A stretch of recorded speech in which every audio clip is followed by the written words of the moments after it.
Sound check 1 2 3। क्या हाल चाल है मेरे प्यारे बच्चों, कैसे हैं आप सब। चैप्टर सेकंड चल रहा था हमारा और हम 17th वीडियो में आ गए हैं। ठीक है, ऑलमोस्ट अपना चैप्टर कंप्लीट होने वाला है और इस पे हम क्या पढ़ने वाले हैं आज की क्लास के अंदर, थोड़ा सा मैं आपको बता देता हूँ कि देखो हमने पीछे क्या पढ़ा था। पीछे हमने पढ़ा था कैपेसिटेंस के बारे में पढ़ा था। आज हम पढ़ेंगे effect of dielectric on capacitance, और डाइलेक्ट्रिक भी हमने पढ़ चुके थे पहले। डाइलेक्ट्रिक भी हम पढ़ चुके थे। क्यों पढ़ चुके थे तो इसका रीजन मैंने आपको उस टाइम भी एक्सप्लेन किया था, दोबारा मैं एक्सप्लेन कर रहा हूँ कि अगर हमारे पास दो प्लेट्स है जिसको हम बोलते हैं पैरेलल प्लेट कैपेसिटर, और उनका अगर मुझे कैपेसिटेंस निकालना है तो उसका फॉर्मूला हमने डिराइव किया था, that is epsilon naught A upon D. इसका मतलब क्या है कि अगर हमें जो कैपेसिटर का मतलब क्या होता है, हम चार्ज को होल्ड करना चाहते हैं, चार्ज को स्टोर करना चाहते हैं, क्योंकि जो चीज हम स्टोर करते हैं उसका हम फ्यूचर में यूज करना चाहते हैं। तो हम एक तरह से एक पैरेलल प्लेट कैपेसिटर बनाया था जिसपे हम चार्जेस को होल्ड करना चाहते हैं, ताकि हमें जब रिक्वायरमेंट पड़े तो उस स्टोर चार्ज को हम यूज कर सके। अब चार्ज स्टोर करना है और ज्यादा से ज्यादा हमें चार्ज स्टोर करना है। इसके लिए हमने क्या किया है कि हमने कुछ फॉर्मूला डिराइव किया है। उस समय क्या इंफॉर्मेशन मिली है कि अगर मैं एरिया बढ़ा दूं तो मेरा कैपेसिटेंस बढ़ जाएगा, एक तरीका, या उनके बीच में सेपरेशन डी उसको कम कर दूं तो भी मेरा कैपेसिटेंस का हो जाएगा, बढ़ जाएगा, क्योंकि ये इन्वर्सली प्रोपोर्शनल है। अब इसके अलावा आपको एक और दिख रहा है, ये चीज किसको करती है रिप्रेजेंट, मीडियम को रिप्रेजेंट करती है। वैसे तो क्या है ये परमिटिविटी ऑफ फ्री स्पेस, और अगर उन प्लेट्स के बीच में वैक्यूम है तो इतना कैपेसिटेंस बनेगा। अगर मैंने उनके बीच का मीडियम चेंज कर दिया और कोई डाइलेक्ट्रिक यूज कर लिया, इसलिए हमने डाइलेक्ट्रिक पढ़ा था इससे पहले वाली क्लास के अंदर, और अगर मैं उसमें कोई डाइलेक्ट्रिक यूज करूंगा तो क्या होगा, मीडियम चेंज होगा, और मीडियम चेंज होने से क्या कैपेसिटेंस बढ़ेगा, कम होगा, या कुछ फर्क नहीं पड़ने वाला। वो ही हम आज डिस्कस करने वाले, और हमारा वो ही टॉपिक है, क्या नाम इसका, effect of dielectric on capacitance. ठीक है, चलो स्टार्ट करते हैं। तो देखो ऐसी ये दो प्लेट्स है आपके पास, ये दो प्लेट्स आ गई है, ये सुनो खाने वाली प्लेट नहीं है, पैरेलल प्लेट्स है। ठीक है, ये दो प्लेट्स आ गई। ठीक है, अब इन प्लेट्स का एरिया ए है और इन प्लेट्स के बीच का सेपरेशन डी है, ऐसा बता आपको। अभी इन दोनों प्लेट्स के बीच में क्या है, वैक्यूम है, और उस केस का आपको कैपेसिटेंस पता है, अभी हमने डिस्कस किया था, एप्सिलॉन नॉट ए अपॉन डी। आज हम क्या करने वाले हैं, अब इन दो प्लेट्स के बीच में कोई डाइलेक्ट्रिक इंसर्ट करने वाले हैं। तो सपोज जैसे मैं कोशिश करता हूं इस डिजिटल बोर्ड का यूटिलाइज करके आपको डाइलेक्ट्रिक समझाने की कोशिश करता हूं, शायद ये क्यूबोर्ड बन जाए। हाँ बन जाएगा, तो ये इधर बनेगा। चलो हाँ अब ठीक है, very good, nice nice nice nice nice nice. अब ये मान लो कोई डाइलेक्ट्रिक है जिसका डाइलेक्ट्रिक कांस्टेंट के है। ठीक है, ये कोई डाइलेक्ट्रिक है, हाँ ये कोई डाइलेक्ट्रिक है जिसका डाइलेक्ट्रिक कांस्टेंट के है, उसको मैंने उन दोनों प्लेट्स के बीच में रखा है। अब हमने जब डाइलेक्ट्रिक पढ़ा है और डाइलेक्ट्रिक का फिर हमने बिहेवियर पढ़ा है, कहाँ, इलेक्ट्रिक फील्ड के अंदर, क्योंकि आपको पता है कि जो प्लेट्स होती है, इन प्लेट्स के पास क्या होता है, एक के पास पॉजिटिव चार्ज होता है, पूरी सरफेस पे पॉजिटिव चार्ज फैला होता है, और दूसरी प्लेट होती है जिसकी सरफेस पे कौन सा चार्ज होता है, नेगेटिव फैला होता है। इससे क्या होता है कि इन दो प्लेट्स के बीच में से प्लस से इलेक्ट्रिक फील्ड लाइंस निकलती है और माइनस की तरफ जाती है। तो आपको यहाँ पे इलेक्ट्रिक फील्ड लाइंस जाती हुई दिखेगी, तो ऐसे इलेक्ट्रिक फील्ड आपको प्लस टू माइनस तरफ जा रही है, और वो कहां से होके जा रही है, उस डाइलेक्ट्रिक के अंदर से होती हुई जा रही है। और जैसे डाइलेक्ट्रिक के अंदर जाएगी तो आपने पढ़ा था कि डाइलेक्ट्रिक, एक तो इलेक्ट्रिक फील्ड कौन सा हो गया जो आपने अप्लाई किया, ये वाला, ये ग्रीन वाला इलेक्ट्रिक फील्ड आपने अप्लाई किया, और जैसे ही इसके अंदर से इलेक्ट्रिक फील्ड अप्लाई होगा तो हमने पढ़ा है कि उस डाइलेक्ट्रिक के अंदर पोलराइजेशन आता है, और पोलराइजेशन आने से उस डाइलेक्ट्रिक के अंदर की तरफ एक इलेक्ट्रिक फील्ड ईपी डेवलप होता है। क्या होता है, ईपी डेवलप होता है। तो अब इसमें क्या हो गया कि इसी डाइलेक्ट्रिक के अंदर से दो इलेक्ट्रिक फील्ड पास हो रहे, एक ई जो आपने अप्लाई किया है दोनों प्लेट्स के कारण, और एक अंदर पोलराइजेशन होने के बाद में अंदर इलेक्ट्रिक फील्ड डेवलप हुआ है। तो इसका जो नेट इलेक्ट्रिक फील्ड बनेगा यहाँ पे, वो बनेगा ई अप्लाइड माइनस ई पी बनेगा। क्या बनेगा, ई अप्लाइड माइनस ई पी बनेगा। ठीक है, ये हमारा फॉर्मूला था। अच्छा, ये हमने डिस्कस किया था। आगे आप आपको तो ई तो क्या हो गया, यहाँ पे ई ओरिजिनल हो गया, और वो क्या हो गया आपका ई पी जो आपका पोलराइज हुआ। अब ये इलेक्ट्रिक फील्ड रिड्यूस हो गया, कितना बचा, इतना बच गया। चले समझ आगे बात को। अब हम इसको प्रॉपर अपना डेरिवेशन स्टार्ट करते हैं। जो डायग्राम मैं वैसा बनाऊंगा जैसा डायग्राम आप अपने नोट्स में बना सको और एग्जाम में बना सको। चलिए हेडिंग तो आप लिख लो यहाँ से, effect of dielectric on capacitance, ठीक है। फिर मैं स्टार्ट करता हूँ अगले पेज से।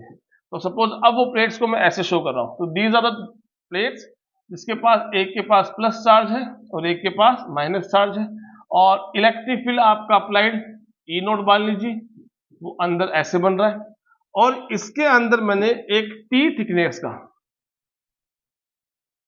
ये वो डाइलेक्ट्रिक है। जैसे अभी मैंने क्यूबॉइड रखा ना, वो क्यूबॉइड की थिकनेस क्या मान लो आप, टी, कितनी मान लो, टी थिकनेस का रखा। इनके बीच का सेपरेशन वैसे डी था, आगे बस में, और इस पे पॉजिटिव चार्ज फैला हुआ है पहली प्लेट, और अगली प्लेट के ऊपर क्या फैला पड़ा है, माइनस चार्ज फैला हुआ है। अंदर इलेक्ट्रिक फील्ड रिड्यूस हो गया, तो अंदर इलेक्ट्रिक फील्ड कितना बना, देखो अंदर क्या होगा, इलेक्ट्रिक फील्ड जो बनेगा वो बनेगा ईपी, और वो क्या हो जाएगा, जितना इलेक्ट्रिक फील्ड आपका है, जितना इलेक्ट्रिक फील्ड आपका था, वो जो इसका डाइलेक्ट्रिक कांस्टेंट है, ये देखो होने वाली बात तो ये है कि हमने पहले डिस्कस किया था ये, कि डाइलेक्ट्रिक क्या करता है, इलेक्ट्रिक फील्ड को रिड्यूस करता है। कितना रिड्यूस करता है, जितना उसका डाइलेक्ट्रिक कांस्टेंट होता है उतने टाइम्स वो रिड्यूस करता है। अगर मान लो किसी डाइलेक्ट्रिक का कांस्टेंट वैल्यू 2 है, तो इलेक्ट्रिक फील्ड को हाफ कर देगा, यानी 2 टाइम्स रिड्यूस कर देगा। अगर उसका डाइलेक्ट्रिक फील्ड की वैल्यू 4 है, तो वो जितना इलेक्ट्रिक फील्ड पहले था उसको 1/4 कर देगा, यानी 4 टाइम्स रिड्यूस कर देगा। तो यहाँ पे जो इलेक्ट्रिक फील्ड बन रहा है, अंदर इलेक्ट्रिक फील्ड जो बन रहा है, अंदर जो इलेक्ट्रिक फील्ड बन रहा है ई नेट, रिड्यूस होने के बाद में, तो जितना आपने अप्लाई किया था वो k टाइम्स रिड्यूस होकर अंदर बन रहा है। बाकी ये वाला जो स्पेस है, यहाँ अभी भी वैक्यूम है, इस स्पेस के अंदर अभी भी इलेक्ट्रिक फील्ड आपका वो ही ओरिजिनल आपका ई नोट ही बन रहा है। बस यहाँ जो बीच के अंदर है वो इलेक्ट्रिक फील्ड कितना बन रहा है, ई नोट अपॉन के, यानी के टाइम्स कापा टाइम्स, यानी डाइलेक्ट्रिक कांस्टेंट के होता है, उतने टाइम्स आपका इलेक्ट्रिक फील्ड रिड्यूस होकर बनेगा इसके अंदर, ठीक है। अब इधर क्यों बन रहा है, क्योंकि देखो इलेक्ट्रिक फील्ड आपका इधर अप्लाई किया आपने, उस तरफ से उल्टा बनता पोलराइजेशन वाला, तो ई नोट माइनस ई पी, ई नोट माइनस ई पी, ई नोट माइनस ईपी, तो ई नोट में से ईपी गया तो फाइनल बड़ा कौन सा वेक्टर है, बड़ा वेक्टर ये है, तो रिजल्ट फाइनल इधर ही मिलेगा बड़े वेक्टर तरफ। तो हमारा जो रिजल्ट नेट मिल रहा है वो इस डायरेक्शन में बन रहा है, ठीक है। तो अब देखो यहाँ जो, अब याद करो आपने पोटेंशियल का फॉर्मूला अप्लाई किया था जब अपने सिंपल वाला डेरिवेशन किया था, electric field sorry capacitance due to parallel plate capacitor, capacitance due to parallel plate capacitor, तो इसका जो हमारा डेरिवेशन आया था ना, C equal to epsilon not A upon d, वहां हमने ये फॉर्मूला यूज किया था E इंटू डी वाला। पोटेंशियल क्या होता है, इलेक्ट्रिक फील्ड इंटू डिस्टेंस होता है, ठीक है। अब यहाँ पे क्या आ गया, यहाँ पे इलेक्ट्रिक फील्ड एक नहीं है, दो है, तो मैं यहाँ इसको ऐसे लिखूंगा, इलेक्ट्रिक फील्ड एक तो E नॉट, और एक इलेक्ट्रिक फील्ड कौन सा है, E नॉट बाई डी, दो बन रहे हैं, तो मेरा पोटेंशियल भी उनके अकॉर्डिंग ही डिसाइड होगा। अच्छा E नॉट कितने बन रहा है, चलो E not by D, sorry E not by के, E नॉट बाई जो के मेरा इलेक्ट्रिक फील्ड बन रहा है वो कितने स्पेस में बन रहा है, T स्पेस में बन रहा है, T डिस्टेंस में बन रहा है, तो डिस्टेंस जो D है वो यहाँ पे क्या आएगी, T आ जाएगी। और जो E नॉट बन रहा है वो कहाँ बन रहा है, देखो पूरा D स्पेस है, पूरा यहाँ पे कितना गैप है D, पर इस D में से T को हटा दो तो बचा स्पेस कौन सा, ये और ये, यानी जो E नॉट मेरा बन रहा है वो बन रहा है D माइनस T पे बन रहा है, ठीक है, समझ गए। तो जो पोटेंशियल बिटवीन द प्लेट्स जो है, potential difference between these two plates है, उसके लिए मैंने वो V is equal to E into d वाला फॉर्मूला यूज किया, और वहां पे हमने क्या देखा कि इलेक्ट्रिक फील्ड यहाँ एक नहीं दो है, एक इलेक्ट्रिक फील्ड E नॉट है जो इस स्पेस में बन रहा है, ये स्पेस जो साइड में वो कितना है, टोटल D में से T हटा दो, जो स्पेस बचेगा वो इसमें E नॉट बन रहा है, और जो 20 वाला है जो T डिस्टेंस वाला है उसमें कौन सा बन रहा है, आपका डाइलेक्ट्रिक में रिड्यूस होकर इलेक्ट्रिक फील्ड जो बन रहा है वो बन रहा है E नॉट अपॉन के बन रहा है, ठीक है। अब यहाँ V इज इक्वल टू, आप देख रहे हो E नॉट मैंने कॉमन ले लिया, तो D minus T plus T upon K kappa constant आ गया, V is equal to E not. अब यहां आप चाहो तो के रहने दो, इसको ऐसा कैसा रहने दो। अब आ जाओ आगे, अब आप सबने हमें बेसिकली हमारा डेरिवेशन क्या है, कैपेसिटेंस पे क्या फर्क पड़ेगा वो निकालना है, तो अब हम कैपेसिटेंस की बात करते हैं। एज कैपेसिटेंस क्या होता है, चार्ज अपॉन वोल्टेज, याद आया, charge upon voltage. Charge upon V, V का फॉर्मूला भी आप निकाला कितना होता है, ई नॉट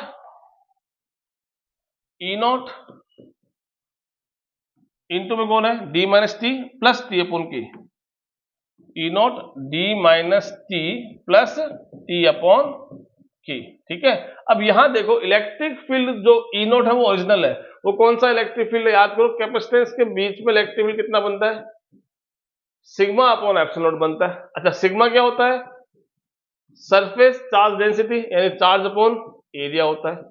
तो ई नॉट की वैल्यू कितनी है, charge upon area, value put कर दी, और अपॉन साथ में कौन है, एप्सिलॉन नॉट है, वो वैल्यू मैं यहां पुट करता हूं। तो मैं ई नॉट की वैल्यू यहां पे क्यू एप्सिलॉन नॉट ए, तो डिवाइड में था क्यू के, वो चला गया ऊपर चला गया, क्यू से क्यू क्या हो गया, कैंसिल, तो कैपेसिटेंस का फॉर्मूला आ गया एप्सिलॉन नॉट ए upon D minus T plus T upon की।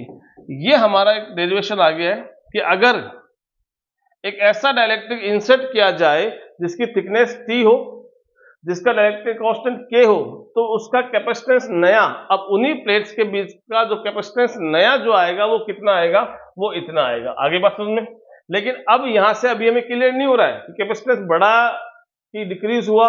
तो अब हम क्या करेंगे, यहाँ पे ये शायद आप नोट कर लेना, स्क्रीनशॉट लेना कहां से आई इनकी वैल्यू, मैं एक बार यहां से हटा रहा हूं इसको।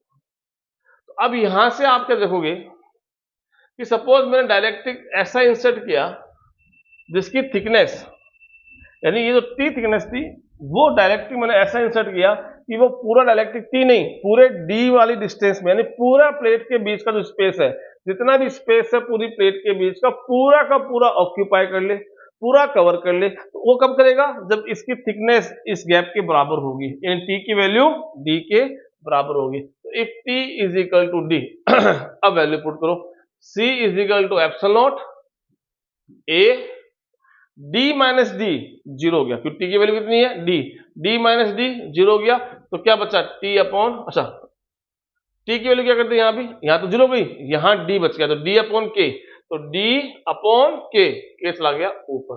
तो अब आप यहां क्या देख रहे हो कि अगर वैक्यूम होता है तो आपका कैपेसिटेंस ही आता है, वैक्यूम में आपका कैपेसिटेंस कितना आता है, सी नोट, मान लो सी नोट है ओरिजिनल कैपेसिटेंस, यानी वैक्यूम में कितना कैपेसिटेंस था, सी नोट मान लो। तो अब मेरा जो नया कैपेसिटेंस सी आया है वो एक्चुअल में क्या है, के आ गया, और ये जो वैल्यू किससे मैच कर रही है, ओरिजिनल कैपेसिटेंस से।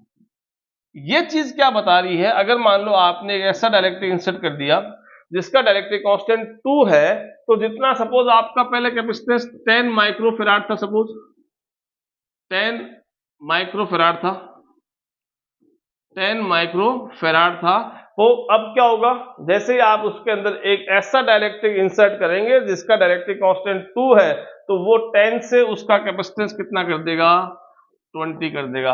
यानी जितनी ज्यादा डाइलेक्ट्रिक स्ट्रॉन्ग लेंगे आप, उतना ही ज्यादा क्या करेगा, वहां पे वो उसका कैपेसिटेंस बढ़ाएगा।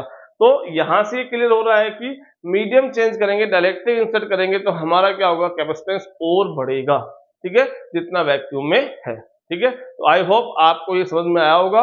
अगले लेक्चर के अंदर अपन एनर्जी के बारे में बात करेंगे, एनर्जी स्टोर इन कैपेसिटर, फिर क्वेश्चंस बचे हैं वो क्वेश्चंस करेंगे। Thank you so much.